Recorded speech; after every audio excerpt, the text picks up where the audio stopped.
যে কয়জন এখানে বসছো নামাজ পড়ো নাই, ঘরে যাইও না, ঘরে যাইও না, মসজিদে যাইও, মসজিদে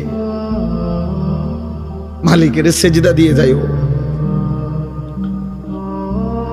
বেনামাজি যদি ঘুমায় যাইয়া ঘুম যদি আর না ভাঙ্গে,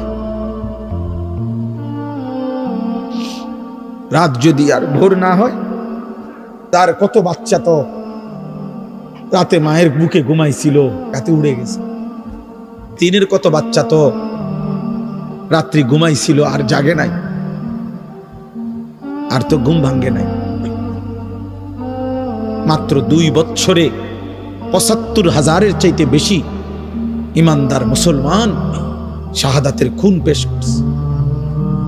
নির্মম আঘাতে বনি আদমের মুসলমানের পবিত্র লাশ আকাশে উড়ে, শূন্যে উড়ে ছিন্ন ভিন্ন হয়ে গেছে, টুকরা টুকরা হয়ে গেছে।